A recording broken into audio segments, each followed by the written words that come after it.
Hi friends, ನಮಸ್ತೆ. Welcome to the channel ನಿಷ್ಕಲಾಸ್ ಪ್ರಪಂಚ. ಎಲ್ಲರೂ ಹೇಗಿದ್ದೀರಾ? ತುಂಬಾನೇ ಚೆನ್ನಾಗಿದ್ದೀರಾ ಅಂತ ಅನ್ಕೊಂಡಿದೀನಿ. ನಾನು ಕೂಡ ತುಂಬಾನೇ ಚೆನ್ನಾಗಿದ್ದೀನಿ. ಫ್ರೆಂಡ್ಸ್, ಇವತ್ತು ನಾವು ಟ್ರಾವೆಲ್ ಎಲ್ಲ ಮುಗಿಸ್ಕೊಂಡು ನಮ್ಮ ಫ್ರೆಂಡ್ ಮನೆಗೆ ಹೋಗ್ಬೇಕಿತ್ತು.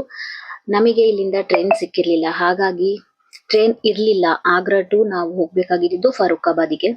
ಈ ಟ್ರೈನ್ ಸಿಕ್ಕಿರ್ಲಿಲ್ಲ, ಆದ್ರಿಂದ ನಾವು ಬಸ್ನ ಬುಕ್ ಮಾಡ್ಕೊಂಡಿದ್ವಿ. ಅದ್ ನೋಡಿದ್ರೆ ಬಸ್ ತುಂಬಾನೇ ವರ್ಸ್ಟ್ ಎಕ್ಸ್ಪೀರಿಯನ್ಸ್ ಅಂತ. ಅಂದ್ರೆ ನಮ್ಮ ಕರ್ನಾಟಕದಲ್ಲಿ ಹಿಂಗ್ ಆಗದೇ ಇಲ್ಲ. ಯಾವಾಗ್ಲೂ ಬಸ್ಸಿಂದ ಯಾರನ್ನಾದ್ರೂ ಪಿಕಪ್ ಮಾಡ್ಕೊಬೇಕು ಅಂದ್ರೆ ವೇಟ್ ಮಾಡಿ ಪಿಕಪ್ ಮಾಡ್ಕೊಂಡು ಕರ್ಕೊಂಡು ಹೋಗ್ತಾರೆ. ಇಲ್ಲಿ ಏನಾಯ್ತು ಅಂತ ಅಂದ್ರೆ ನಮ್ದು ಬೋರ್ಡಿಂಗ್ ಪಾಯಿಂಟ್ ಇತ್ತಲ್ವಾ, ಆ ಪಾಯಿಂಟಿಂದ ಹೋಗಿದ್ವಿ. ಆದ್ರೆ ಬಸ್ಸೇ ಅಲ್ಲಿಗೆ ಬರ್ಲಿಲ್ಲ. ನಾವು ಆನ್ ಟೈಮಿಗೆ ತಲುಪಿದ್ವಿ. ಅಲ್ಲಿ 3 ಬಸ್ ಸ್ಟೇಷನ್ ಇತ್ತು ದೊಡ್ಡದು. ನಾವು ಫಸ್ಟ್ ಒಂದ್ ಬಸ್ ಸ್ಟೇಷನ್ ಹೋದ್ವಿ. ಅಲ್ಲಿ ಏನಾಯ್ತು ಅಂತ ಅಂದ್ರೆ ನಮಗೆ ಬಸ್ಸೇ ಸಿಕ್ಲಿಲ್ಲ. ಈ ಸ್ಟೇಷನ್ಗೆ ಬರಲ್ಲ, ಅದು ಬೇರೆ ಸ್ಟೇಷನ್ಗೆ ಬರುತ್ತೆ, ಅಲ್ಲಿಗೆ ಹೋಗಿ ಅಂತ ಹೇಳಿದ್ರು. ಆ ಬಸ್ ಸ್ಟ್ಯಾಂಡಿಗೆ ಹೋದ್ರೆ ನಮಗೆ ಅಲ್ಲೂ ಕೂಡ ಬಸ್ ಬರ್ಲಿಲ್ಲ. ಅಲ್ಲೆಲ್ಲ ವಿಚಾರಿಸಿದ್ವಿ. ಅದ್ ನೋಡಿದ್ರೆ ರಾಜಸ್ಥಾನ್ ಟ್ರಾವೆಲ್ಸ್ ಆಗಿತ್ತು. ಅಲ್ಲಿ ಆನ್ಲೈನ್ ಅಲ್ಲೂ ಯಾರು ಅಷ್ಟೊಂದು ರೆಸ್ಪಾನ್ಸ್ ಚೆನ್ನಾಗಿ ಮಾಡ್ತಿರ್ಲಿಲ್ಲ. ಅದಕ್ಕೆ ನನ್ನ ಫ್ರೆಂಡ್ ಹೇಳ್ತಿದ್ಲು, ಬೇಡ, ನಾವು ಕಾರ್ ಕಳಿಸ್ತೀವಿ, ಇವಾಗ ಯಾವ್ದಾದ್ರು ರೂಮ್ ಮಾಡಿ ಉಳ್ಕೊಳ್ಳಿ, ನಾಳೆ ಬನ್ನಿ, ಬೆಳಿಗ್ಗೆನೆ ನೈಟ್ ಟ್ರಾವೆಲ್ ಮಾಡೋದ್ ಬೇಡ ಅಂತ. ಅದೇ ನಾವೇನ್ ಅನ್ಕೊಂಡ್ವಿ, ಮನೆಗೆ ಹೋಗಿ ತಲುಪಿದ್ರೆ ಒಳ್ಳೇದಲ್ವಾ ಅಂತ. ಅವಳು ತುಂಬಾ ಭಯ ಪಟ್ಕೊಂಡಿದ್ಲು ನಾವು ಮನೆಗೆ ಹೋಗಿ ತಲುಪೋವರೆಗೂ. ಯಾಕಂದ್ರೆ ಹೊಸ ಜಾಗ ಆಗಿರುತ್ತೆ, ಮತ್ತೆ ಭಾಷೆ ಬರ್ಲಿಲ್ಲ ಅಂದ್ರೆ ಇವ್ರಿಗೇನಾದ್ರೂ ಮೋಸ ಆಗ್ಬಿಟ್ರೆ ಕಷ್ಟ ಅಂತ. ಅದಾದ್ಮೇಲೆ ಇಲ್ಲ, ನಮ್ಮ ಮನೆಯವ್ರು ಹೇಳಿದ್ರು ಕಾರ್ ಮಾಡ್ಕೊಂಡೆ ಹೋಗ್ಬಿಡೋಣ, ತುಂಬಾ ದೂರ ಆದ್ರೂ ಪರವಾಗಿಲ್ಲ, ಕಾರಲ್ಲೇ ಹೋಗಿ ತಲುಪಿದ್ರೆ ಆಯ್ತು ಅಂದ್ಬಿಟ್ಟು ನಾವು ಕಾರೆಲ್ಲ ವಿಚಾರಿಸ್ತಾ ಇದ್ವಿ. ಅಷ್ಟರಲ್ಲಿ ನಾವು ಊಬರ್ ಅಲ್ಲೇ ಟ್ರೈ ಮಾಡಿದ್ವಿ ಸಿಗ್ಬೋದಾ ಅಂತ. ಕರೆಕ್ಟ್ ಆಗಿ ಊಬರ್ ಕೂಡ ಪಿಕ್ ಮಾಡಿ ನಮ್ಗೆ ಕಾರು ಬಂತು. ನಾವು ಮಾರನೇ ಬೆಳಿಗ್ಗೆ ಆ ಪೂರಾ ರಾತ್ ಟ್ರಾವೆಲ್ ಮಾಡ್ಬಿಟ್ಟು ಅವ್ರ ಮನೆಗೆ ತಲುಪಿದ್ದಾಯ್ತು. ತುಂಬಾನೇ ಖುಷಿ ಆಯ್ತು. ಆದ್ರೆ ನಾವು ಅವ್ರ ಮನೆಗೆ ತಲುಪೋವರೆಗೂ ಪಾಪ ಅವ್ರು ಕೂಡ ನಿದ್ದೆ ಮಾಡಿರ್ಲಿಲ್ಲ, ಅದೊಂದು ಬೇಜಾರಾಯ್ತು. ಅದಾದ್ಮೇಲೆ ಎಲ್ರೂನು ಅಲ್ಲಿ ನನ್ಗೆ ಎಷ್ಟು ಕಂಫರ್ಟಬಲ್ ಫೀಲ್ ಮಾಡ್ಸಿದ್ರು ಅಂತ ಅಂದ್ರೆ ಹೇಳಕ್ ಅಸಾಧ್ಯ. ಏನೋ ನಮ್ದೇ ನಮ್ಮನ್ ಫ್ಯಾಮಿಲಿಲೇ ಮದ್ವೆ ಆಗ್ತಿದ್ಯೇನೋ ಅಂತ ಅನ್ಸ್ತಾ ಇತ್ತು. ಯಾರು ಹೊರಗಡೆಯಿಂದ ಬಂದಿರೋರು ಅಂತ ಯಾರು ಕೂಡ ಅನ್ಕಂಫರ್ಟಬಲ್ ಫೀಲ್ ಮಾಡಿಸ್ಲೇ ಇಲ್ಲ. ಹೇಳ್ಬೇಕು ಅಂತಂದ್ರೆ ಎಲ್ಲ ಕಂಫರ್ಟಬಲ್ ಆಗಿತ್ತು ನಮ್ಗೆ. ಅದಾದ್ಮೇಲೆ ನಾವು ಹೋದ್ವಿ, ಬ್ರೇಕ್ಫಾಸ್ಟ್ ಎಲ್ಲ ಮಾಡಿ ರೆಡಿ ಆದ್ವಿ. ನಮ್ಮ ಮನೆಯವ್ರು ಕೂಡ ಫಂಕ್ಷನ್ ಹಾಲ್ ನಡೆಯುತ್ತಲ್ವಾ, ಅಲ್ಲಿ ಸ್ವೀಟ್ಸ್ ಎಲ್ಲ ಮಾಡ್ತಾ ಇದ್ದಾರೆ ಅಂತ ಹೇಳಿದ್ರು. ಅಲ್ಲಿಗೆ ಹೋಗಿದ್ರು ಬಾಯ್ಸ್ ಎಲ್ಲ, ಅವ್ರ ಜೊತೆ ಅವ್ರು ಕೂಡ ಹೋದ್ರು. ನಾವು ಮನೆಯಲ್ಲಿ ಮೆಹಂದಿ ಎಲ್ಲ ಹಾಕ್ಬೇಕಿತ್ತು. ಮೆಹಂದಿ ಮತ್ತೆ ಹಲ್ದಿದು ಈವೆಂಟ್ ರಾತ್ರಿ ಇತ್ತು, ಆದ್ರೆ ಬೆಳಿಗ್ಗೆನೆ ಬಿಡ್ಸಕ್ಕೆಲ್ಲ ಬಂದಿದ್ರು. ತುಂಬಾ ಲೇಟ್ ಆಗುತ್ತಲ್ವಾ ಈವೆಂಟ್ ಟೈಮಲ್ಲೆಲ್ಲ ಬಿಡ್ಸಕ್ಕೆಲ್ಲ ಆಗಲ್ಲ ಅಂದ್ಬಿಟ್ಟು ಹುಡುಗಿ ಕೂಡ ಮೆಹಂದಿ ಡೆಕೋರ್ ಮಾಡೋರೆಲ್ಲ ಬಂದಿದ್ರು, ಮೆಹಂದಿ ಬಿಡ್ಸೋರೆಲ್ಲ. ಅದಾದ್ಮೇಲೆ ನಾನ್ ಕೂಡ ಮಕ್ಕಳಿಗೆ ಬಿಡಿಸ್ದೆ, ನನ್ನ ಫ್ರೆಂಡಿಗೆ ಕೂಡ ಬಿಡಿಸ್ಕೊಟ್ಟೆ. ಯಾಕಂದ್ರೆ ಒಬ್ಬೊಬ್ಬರೇ ಆದ್ರೆ ಸ್ವಲ್ಪ ಬೇಗನೂ ಆಗ್ಬಿಡುತ್ತಲ್ವಾ. ಅವ್ರ ಮದ್ವೆ ಮನೆ ಅಂದ್ರೆ ಗೊತ್ತಲ್ಲ, ಕೆಲ್ಸನೂ ಕೂಡ ಇರುತ್ತೆ. ಎಲ್ರಿಗೂನು ಬಿಡಿಸ್ದೆ. ಎಲ್ರಿಗೂ ಅಂದ್ರೆ ಒಂದ್ 3-4 ಜನಕ್ಕೆ ಮೆಹಂದಿ ಬಿಡಿಸ್ಬಿಟ್ಟು ನಾವು ಆ ದಿನನ ಟೈಮ್ ಸ್ಪೆಂಡ್ ಮಾಡಿದ್ವಿ. ಸಂಜೆ ಈವ್ನಿಂಗ್ ಅಲ್ಲಿ ಹಲ್ದಿ ಮತ್ತೆ ಮೆಹಂದಿದು ಈವೆಂಟ್ ಇತ್ತು. ಈವೆಂಟ್ ಅಂದ್ರೆ ಇವ್ರ ಕಡೆ ತುಂಬಾ ಡ್ಯಾನ್ಸ್ ಎಲ್ಲ ಮಾಡ್ತಾರೆ. ನಾನು ಫುಲ್ಲು ಈ ವಿಡಿಯೋದಲ್ಲಿ ನಾನು ಅಪ್ಲೋಡ್ ಮಾಡ್ಲಿಕ್ಕೆ ಟ್ರೈ ಮಾಡಿದೀನಿ. ಫುಲ್ ನೋಡಿ ವಿಡಿಯೋಸ್ನ. ಇನ್ನು ಯಾರೆಲ್ಲ ನನ್ನ ಚಾನಲ್ನ ಸಬ್ಸ್ಕ್ರೈಬ್ ಮಾಡ್ಕೊಂಡಿಲ್ಲ, ಸಬ್ಸ್ಕ್ರೈಬ್ ಮಾಡ್ಕೊಂಡು ವಿಡಿಯೋಸ್ ನೋಡಿ, ನಿಮ್ಗೂ ಕೂಡ ಇಷ್ಟ ಆಗುತ್ತೆ. ಮತ್ತೆ ನೀವು ಯೂಟ್ಯೂಬರ್ಸ್ಗೆ ಸಪೋರ್ಟ್ ಮಾಡಿ ಅಂತ ಕೇಳ್ಕೊಂತೀನಿ. ಅದಾದ್ಮೇಲೆ ಅಮ್ಮುಗೆ ನನ್ಗೆ ಹುಡ್ಗಿ ಹತ್ರನೇ ಬಿಡಿಸ್ಕೊಬೇಕು ಅಂತ ಹೇಳ್ತಾ ಇದ್ಲ. ಅವ್ರು ಇನ್ನ ಬಿಡ್ಸೇ ಇರ್ಲಿಲ್ಲ, ತುಂಬಾ ಟೈಮ್ ತಗೊಂಡು ಮೆಹಂದಿ ಬಿಡ್ಸಕ್ ಬಂದಿರೋ ಹುಡ್ಗಿ ಅಂತೂ ಹುಡ್ಗಿಗ್ ಬಿಡ್ಸಕ್ಕೆ. ಆದ್ರೆ ತುಂಬಾ ನೀಟಾಗಿ ಬಂದಿತ್ತು, ಪರ್ಫೆಕ್ಟ್ ಆಗಿ ಬಂದಿತ್ತು. ಒಂದ್ ಚೂರುನು ಆ ಕಡೆ ಈ ಕಡೆ ಆಗಿರ್ಲಿಲ್ಲ. ಎಷ್ಟು ನೀಟಾಗಿ ಬಂದಿತ್ತು ಅಂದ್ರೆ ಅಷ್ಟು ಚೆನ್ನಾಗಿ ಬಂದಿತ್ತು. ಅದಾದ್ಮೇಲೆ ಈ ತರ ಮೆಹಂದಿದು ಇವಾಗ ಬರುತ್ತಲ್ಲ ರೆಡಿ, ಅದನ್ನ ಕೂಡ ತಗೊಂಡ್ಬಂದಿದ್ರು. ಅದು ಕೂಡ ಚೆನ್ನಾಗಿತ್ತು. ನಾನು ಮೊಮ್ಮಗ್ ಹಾಕೊಡ್ತಾ ಇದ್ದೆ. ಸಂಜೆ ನಾವು ಕೂಡ ರೆಡಿ ಆದ್ವಿ ಹಲ್ದಿ ಇವೆಂಟಿಗೆ. ಹಲ್ದಿ ಸಾಡಿ ಎಲ್ಲ ತಗೊಂಬ, ಅವಳು ಯಾವ್ಯಾವ ಇವೆಂಟಿಗೆ ಯಾವ್ಯಾವ್ದು ಬೇಕಂತ ಎಲ್ಲ ಫಸ್ಟೇ ಹೇಳಿದ್ಲು. ಈ ತರ ತಗೊಂಬ, ಈ ತರ ಹಾಕೊಬೇಕು ಅಂತ. ನಾನ್ ಕೂಡ ಲೆಹಂಗಾ ತಗೊಂಡೋಗಿದ್ದೆ. ಆದ್ರೆ ನನ್ನ ಹತ್ರ ಸ್ವಲ್ಪ ಜಾಸ್ತಿ ವರ್ಕ್ ಇರೋದಿರ್ಲಿಲ್ಲ ಮದ್ವೆಗೆಲ್ಲ. ಸಿಂಪಲ್ ಲೆಹಂಗಾ ಬೇಡ, ಇಲ್ಲೇ ಇದೆ ಹಾಕು ಅಂತ ಹೇಳಿದ್ಲು. ಆದ್ರೂ ನಾನು ಮದ್ವೆಗೆ ನಮ್ ಟ್ರೆಡಿಷನಲ್ ಆಗಿ ನಾನು ರೆಡಿ ಆಗ್ತೀನಿ ಅಂದ್ಬಿಟ್ಟು ನಾನು ಲೆಹಂಗಾ ಎಲ್ಲ ಹಾಕೊಂಡಿಲ್ಲ. ನೋಡಿ, ನಾನು ನೆಕ್ಸ್ಟ್ ಬರೋ ವಿಡಿಯೋಗಳಲ್ಲಿ ಆ ವಿಡಿಯೋ ಎಲ್ಲ ನಿಮ್ಗೆ ಕಳಿಸ್ಕೊಡ್ತೀನಿ. ನಾವು ಕೂಡ ಎಲ್ಲ ರೆಡಿ ಆಗಿ ಬರೋ ಅಷ್ಟ್ರಲ್ಲಿ ಫೋಟೋ ಅವರೆಲ್ಲ ಬಂದೇ ಬಿಟ್ಟಿದ್ರು. ಹುಡುಗಿ ಕೂಡ ರೆಡಿ ಆಗ್ಬಿಟ್ಟು ಅವ್ರು ಟೆರೆಸ್ ಅಲ್ಲೇ ರೆಡಿ ಮಾಡಿದ್ರು, ಡೆಕೋರೇಷನ್ ಮಾಡಿದ್ರು. ಸ್ವಲ್ಪ ಅಲ್ಲಿನೇ ಮಾಡ್ಕೊಂಡ್ವಿ. ಎಲ್ರೂ ಕೂಡ ರೆಡಿ ಆಗಿದ್ರು. ನಾನ್ ಲವಿಗೆ, ನನ್ನ ಫ್ರೆಂಡ್ ಹೆಸರು ಲವಿ ಅಂತ ನಾವು ಕರಿತೀವಿ, ಆದ್ರೆ ಅವಳ ಹೆಸರು ಮೋನಿಕಾ ಸಿಂಗ್ ಅಂತ. ಅವಳಿಗೆ ನಾನ್ ಕೊಡ್ಸಿದ್ದೆ ಒಂದ್ಸರಿ ಸಾರಿನ ಕಲಿಸ್ಕೊಟ್ಟಿದ್ದೆ, ನಮ್ಮ ಟ್ರೆಡಿಷನಲ್ ಕಾಂಚೀಪುರಂ ಸಾಡಿ.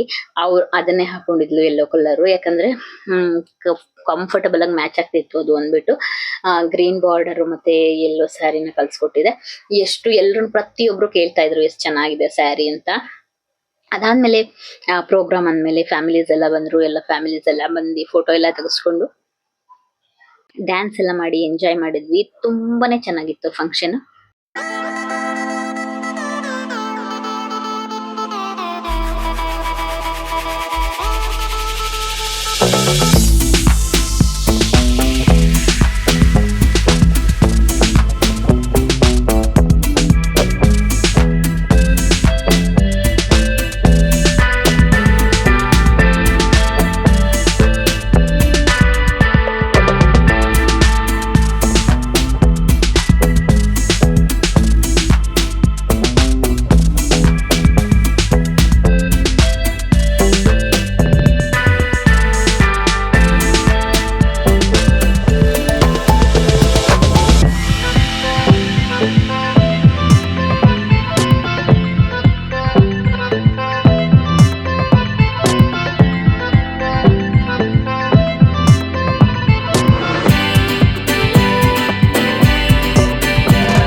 ಫ್ಯಾಮಿಲೀಸ್ ಅವರು ಕೂಡ ಎಲ್ಲ ಡ್ಯಾನ್ಸ್ ಎಲ್ಲ ಮಾಡಿ ಎಂಜಾಯ್ ಮಾಡಿ ಆದಮೇಲೆ ಮೆಹಂದಿ ಔಟ್ಫಿಟ್ನ ರೆಡಿಯಾಗಿ ಬಂದರು. ಮದುವೆ ಹೆಣ್ಣು ಮೆಹಂದಿ ಔಟ್ಫಿಟ್ಗಳು ಕೂಡ ಒಂದು ಸ್ವಲ್ಪ ಫೋಟೋಸ್ ಎಲ್ಲ ಬೇಕು ಅಂತ. ಹಲ್ದಿ ಎಲ್ಲ ಮುಗಿದ್ಮೇಲೆ ಪಾಪ ಫೋಟೋಗ್ರಾಫರ್ ಹೋಗ್ತಾ ಇದ್ರು, ಇಲ್ಲ ಇದರಲ್ಲೂ ಒಂದು ಸ್ವಲ್ಪ ಫೋಟೋಸ್ ಎಲ್ಲ ಬೇಕು, ನಾನು ಔಟ್ಫಿಟ್ ಎಲ್ಲ ರೆಡಿ ಮಾಡ್ಕೊಂಡಿದ್ದೀನಿ ಸ್ಯಾರಿ ಎಲ್ಲ ಅಂದ್ಬಿಟ್ಟು ಅವರು ಅದಕ್ಕೂ ಕಡೆ ರೆಡಿಯಾಗಿ ಎಲ್ಲ ಆಯಿತು. ಫೋಟೋಶೂಟ್ ಎಲ್ಲ ಆದಮೇಲೆ ನಾವು ಡ್ಯಾನ್ಸ್ ಎಲ್ಲ ಮಾಡೋಕ್ಕೆ ರೆಡಿ ಆದರು. ಅವರೆಲ್ಲ ತುಂಬಾ ಡ್ಯಾನ್ಸ್ ಮಾಡಿದ್ರು, ತುಂಬಾ ಚೆನ್ನಾಗಿತ್ತು. ನಾನು ಸ್ವಲ್ಪನೇ ವಿಡಿಯೋ ಮಾಡಿದ್ದೀನಿ. ಎಲ್ಲರೂ ಸಖತ್ ಎಂಜಾಯ್ ಮಾಡ್ತಾರೆ, ಸಖತ್ ಚೆನ್ನಾಗಿತ್ತು ಅಂತಲೇ ಹೇಳ್ಬೋದು. ಆದರೆ ನಾನು ಸಾಂಗ್ಸ್ ಎಲ್ಲ ಹಾಕೋ ಹಾಗಿಲ್ಲ, ಕಾಪಿರೈಟ್ಸ್ ಆಗಿಬಿಡುತ್ತೆ. ಅದಕ್ಕೋಸ್ಕರ ನಾನು ಮ್ಯೂಸಿಕ್ಕು ಮತ್ತು ನನ್ನ ವಾಯ್ಸಲ್ಲೇ ವಾಯ್ಸ್ ಓವರ್ ಕೊಡ್ತಾ ಇದ್ದೀನಿ. ಯಾವ ಥರ ಇರುತ್ತೆ ನಾರ್ತ್ ಇಂಡಿಯನ್ ವೆಡ್ಡಿಂಗ್ ಅಂತ ನೀವು ಈ ವಿಡಿಯೋಗಳಲ್ಲಿ ನೋಡ್ಬೋದು. ನಮ್ಮ ಕಡೆನೇ ಸ್ವಲ್ಪ ಬೇರೆ ಇರುತ್ತೆ. ನಮ್ಮ ಕಡೆ ಶಾಸ್ತ್ರ ಸಂಪ್ರದಾಯ, ವೀಳ್ಯದೆಲೆ, ಅಡಿಕೆ, ಬಾಳೆಹಣ್ಣು, ಹೂವು ಮತ್ತೆ ಕಳಶ, ತುಂಬಾ ಐಟಮ್ಸ್ ನಮ್ಮ ಕಡೆ ಎಲ್ಲ ಯೂಸ್ ಮಾಡ್ತೀವಲ್ವಾ. ಹಲ್ದಿ ಏನೆಲ್ಲ ಶಾಸ್ತ್ರಗಳಿರುತ್ತೆ ಅದಕ್ಕೆಲ್ಲ ಈ ಕಾಯಿ, ಹಳದಿ, ತೆಂಗಿನಕಾಯಿ, ಹಳದಿ, ವೀಳ್ಯದೆಲೆ ಎಲ್ಲ ಇಲ್ಲ ಅಂದ್ರೆ ಪೂಜೆನೇ ಆಗಲ್ಲ ಅವ್ರ ಕಡೆ. ಹಾಗಲ್ಲ, ಒಂದೇ ಒಂದು ಅದೂನು ಮಡಿಕೆಯಲ್ಲಿ ಇಟ್ಬಿಟ್ಟು ಪೂಜೆ ಮಾಡ್ತಾ ಇದ್ರು. ಶಾಸ್ತ್ರ ಎಲ್ಲ ಮಾಡ್ತಾರೆ, ಪೂಜೆ ಅಂತ ಇರ್ತಾರೆ ಯಾವಾಗ್ಲೂ. ಇದಿರುತ್ತೆ ಅದಿದೆ ಅಂತ. ಅಲ್ಲಿ ಒಂದ್ ಮರ ಕಾಣಿಸ್ತಾ ಇದೆ ಅಲ್ವಾ, ಆ ಗಿಡ, ಅದನ್ನ ನೆಟ್ಬಿಟ್ಟಷ್ಟೇ. ಅದ್ರ ಮುಂದೆ ಒಂದ್ ಸ್ವಲ್ಪ ತೆಂಗಿನಕಾಯಿ ಎಲ್ಲ, ಕೊಬ್ಬರಿ ಇಟ್ಬಿಟ್ಟು ಅರ್ಶಿನ ಕುಂಕುಮ ಅಷ್ಟೇ. ಜಾಸ್ತಿ ಏನು ಆ ತರ ಎಲ್ಲ ನಮ್ ಕಡೆ ತರ ಏನ್ ಜಾಸ್ತಿ ಅಂತ ಏನ್ ಅನ್ಸಲ್ಲ. ಆದ್ರೆ ಅವ್ರ ಕಡೆ ಎಲ್ಲ ಐಟಮ್ಸ್ ಎಲ್ಲ ಜಾಸ್ತಿ ಕೊಡ್ಬೇಕಾಗುತ್ತೆ. ಈಗ ಸ್ಯಾರಿಗಳಾಗಿರ್ಬೋದು, ಜ್ಯುವೆಲರೀಸ್ ಆಗಿರ್ಬೋದು, ಫ್ರಿಡ್ಜ್, ವಾಷಿಂಗ್ ಮಿಷಿನ್, ಮಿಕ್ಸಿ, ಪ್ರತಿಯೊಂದು. ಈಗ ಹೊಸ ಮದ್ವೆ ಮನೆಗೆ ಏನೆಲ್ಲ ಐಟಮ್ಸ್ ಬೇಕು, ಒಂದು ಫ್ಯಾಮಿಲಿ ಜೀವನ ಮಾಡಕ್ಕೆ, ಒಂದ್ ಬೆಡ್ ಇಂದ ಹಿಡಿದು ಒಂದ್ ಸ್ಪೂನ್ ವರೆಗೆ ಒಂದು ವಾಷಿಂಗ್ ಮಿಷಿನ್ ಇಂದ ಹಿಡಿದು ಏನ್ ಎಕ್ಸ್ಪ್ಲೇನ್ ಮಾಡಕ್ ಆಗ್ತಿಲ್ಲ ನನ್ಗೆ, ಅಷ್ಟೆಲ್ಲ ಕೊಡ್ಬೇಕು.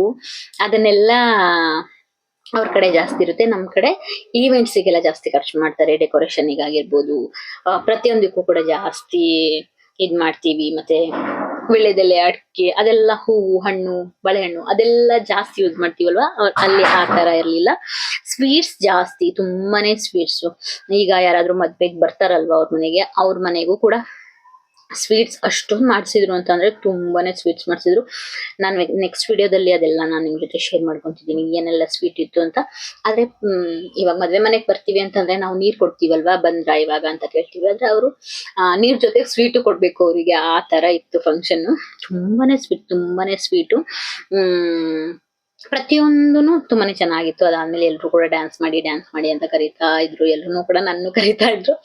ಆದ್ರೆ ನಾವು ಮಾಡಿದೀವಿ, ಆದ್ರೆ ಈ ವಿಡಿಯೋ ಎಲ್ಲೋ ಮಿಸ್ ಆಗಿದೆ. ನನ್ನ ಹತ್ರ ಇಲ್ವಾ, ಯಾರು ಮಾಡಿದ್ದಾರೆ ಅಂತ ಗೊತ್ತಿಲ್ಲ. ಪ್ರತಿಯೊಬ್ರು ಕೂಡ ತುಂಬಾನೇ ಎಂಜಾಯ್ ಮಾಡಿ ಡ್ಯಾನ್ಸ್ ಮಾಡ್ತಾ ಇದ್ರು.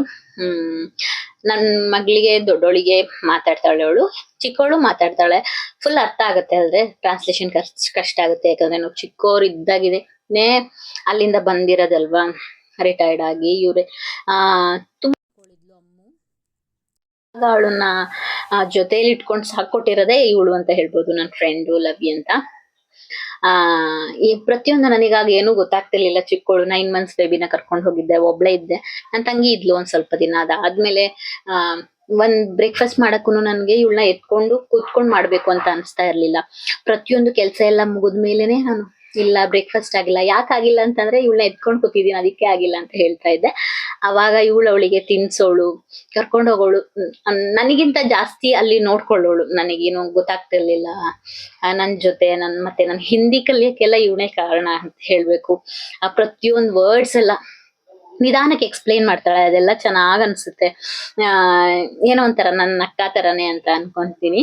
ಎಲ್ಲ ವಿಡಿಯೋಸ್ ನಾನು ಒಂದೊಂದೇ ಹಾಕ್ತಾ ಇದ್ದೀನಿ ಅಲ್ವಾ, ಅವಾಗ ನನ್ನ ಫ್ರೆಂಡ್ ಕೂಡ ಹೇಳ್ತಾ ಹಿಂದಿಲಿ ಹಾಕು, ಎಲ್ರೂ ಸಬ್ಸ್ಕ್ರೈಬ್ ಮಾಡಕ್ ಹೇಳ್ತೀನಿ, ಮತ್ತೆ ಎಲ್ರು ಕೂಡ ನೋಡ್ತಾರೆ ಅಂತ ತುಂಬಾನೇ ಹೇಳ್ತಾ ಇದ್ಲು. ಆದ್ರೆ ನಾನು ವಿಡಿಯೋಸ್ ಮಾಡೋದ್ ಕನ್ನಡದಲ್ಲಲ್ವಾ, ಅದಕ್ಕೆ ಕನ್ನಡದಲ್ಲೇ ಎಕ್ಸ್ಪ್ಲೇನ್ ಮಾಡ್ಬೇಕಾಗತ್ತೆ ಅಂತ ನಾನು ಅವಳಿಗೆ ಹೇಳ್ದೆ. ನಾನು ಇವಾಗ ಹೇಳ್ತೀನಿ, ಅವಳಿಗೆ अर्थ ಆಗ್ಲಿ ಒಂದ್ ಸ್ವಲ್ಪ ಅಂದ್ಬಿಟ್ಟು. लवी हमको बहुत अच्छा लगा आपका घर आके, आप लोग बहुत अच्छे से देखा, थैंक यू सो मच। आप लोग एक बार इधर आइए, सब लोग बहुत मिस करती हूँ मैं, कभी भी मिस कर लेती हूँ। एक एक खाना भी बनाती रहती हूँ ना, तभी भी तेरा याद आता है मुझे। क्यों आप एक खाना भी मुझे इतना सिखाती थी, कितना अभी भी मैं खाना बनाती हूँ ना, नॉर्थ इंडियन डिशेस, तब तेरा याद आता है। Thank you so much, thank you for everything lovey. ಯಾರು ಏನು ಅನ್ಕೊಂಬೇಡಿ, ನಾನು ಯಾಕಂದ್ರೆ ಅವಳಿಗೆ ಸ್ವಲ್ಪ ಅರ್ಥ ಆಗ್ಲಿ, ಅವಳು ಕೂಡ ವಿಡಿಯೋಸ್ ನೋಡ್ತಾಳೆ. ಯಾಕಂದ್ರೆ ವೆಡ್ಡಿಂಗ್ ವಿಡಿಯೋ ಆಗಿರೋದ್ರಿಂದ ಅವಳಿಗೆ ಒಂದ್ ಸ್ವಲ್ಪನೂ ಅರ್ಥ ಆಗಲ್ಲ. ಅವಳು ಕೂಡ ಹೇಳ್ತಾ ಇದ್ಲು, ನೀನ್ ಎಕ್ಸ್ಪ್ಲೇನ್ ಮಾಡು ಅಂತ. ಅದಾದ್ಮೇಲೆ ಈ ಕಡೆ ನಾವು ದೃಷ್ಟಿ ಎಲ್ಲ ತೆಗಿತೀವಲ್ವಾ, ಫಂಕ್ಷನ್ ಎಲ್ಲ ಆದ್ಮೇಲೆ ಆ ತರ ಇವರು ದುಡ್ಡಲ್ಲಿ ದೃಷ್ಟಿ ಎಲ್ಲ ತೆಗೆದ್ಬಿಟ್ಟು, ಅವ್ರ ಮನೆಗೆ ಕೆಲ್ಸದವ್ರೆಲ್ಲ ಬಂದಿರ್ತಾರಲ್ವಾ, ಅವರು ಒಂದ್ ವಾರ 15 ದಿನಕ್ಕಾಗವರೆಗೆ ಅಡಿಗೆ ರೊಟ್ಟಿ ಎಲ್ಲ ಮಾಡಕ್ಕೆ ಅಂದ್ಬಿಟ್ಟು ಮನೆಗೆ ಕೆಲ್ಸದವ್ರನ್ನೇ ಕರ್ಸ್ಕೊಂಡ್ಬಿಡ್ತಾರೆ ಮದ್ವೆ ಮುಗಿಯೋವರೆಗೂ. ಯಾಕಂದ್ರೆ ಇವರು ರೊಟ್ಟಿ ಮಾಡ್ತಾ ಇದ್ರೆ ಅವ್ರಿಗೇನು ಎಂಜಾಯ್ ಮಾಡಕ್ ಆಗಲ್ಲ ಅಲ್ವಾ, ಟೈಮೇ ಸಿಗಲ್ಲ ಅವರಿಗೆ. ಅದಕ್ಕೋಸ್ಕರ ಮತ್ತೆ ರೆಡ್ ಅಂಡ್ ಯೆಲ್ಲೋ ಡ್ರೆಸ್ ಹಾಕಿದಾರಲ್ವಾ, ಅವ್ರು ಕೂಡ ಲವಿದು ಸಿಸ್ಟರು, ಸೆಕೆಂಡ್ ಸಿಸ್ಟರು. ಅವ್ರ 3 ಜನ ಹೆಣ್ಮಕ್ಳು. ಇವಾಗ ಲಾಸ್ಟ್ ಸಿಸ್ಟರ್ ಮದ್ವೆಗೆ ನಾವು ಹೋಗಿದ್ದು. ತುಂಬಾನೇ ಚೆನ್ನಾಗ್ ಅನ್ನಿಸ್ತು ನಮ್ಗೆ, ತುಂಬಾನೇ ಎಂಜಾಯ್ ಮಾಡಿದ್ವಿ. ಈ ವಿಡಿಯೋನ ಫುಲ್ ವಿಡಿಯೋನ ನೋಡಿ. ನಾಳೆ ನಾನು ವೆಡ್ಡಿಂಗ್ ವಿಡಿಯೋನ ನಾನು ನಿಮ್ ಜೊತೆ ಶೇರ್ ಮಾಡ್ಕೊಂತೀನಿ. ಅದು ಕೂಡ ತುಂಬಾನೇ ಚೆನ್ನಾಗ್ ಅನ್ಸುತ್ತೆ. ನಾವ್ ಇವ್ರ ಮನೆ 3 to 4 days ಇದ್ವಿ. ಎಲ್ಲ ನಾನು ಸ್ವಲ್ಪನೇ ಅವ್ರವ್ರದ್ದು ಶಾಸ್ತ್ರಗಳಲ್ಲಾಗಿರ್ಬೋದು ಪ್ರತಿಯೊಂದು ಕೂಡ ಒಂದ್ ಸ್ವಲ್ಪ ರೆಕಾರ್ಡ್ ಮಾಡ್ಕೊಳಕ್ ಟ್ರೈ ಮಾಡಿದೀನಿ. ಯಾಕಂದ್ರೆ ನಿಮ್ಗೂ ಕೂಡ ಅರ್ಥ ಆಗ್ಲಿ ಒಂದ್ ಸ್ವಲ್ಪ ಅಂದ್ಬಿಟ್ಟು ಅಷ್ಟೇ. ನನಗೂ ಕೂಡ ಒಂದು ಮೆಮೊರಿ ಇರುತ್ತೆ, ಹೀಗ್ ಹೋಗಿದ್ವಲ್ವಾ ವೆಡ್ಡಿಂಗ್ ಅಟೆಂಡ್ ಮಾಡ್ಲಿಕ್ಕೆ ಅಂತ.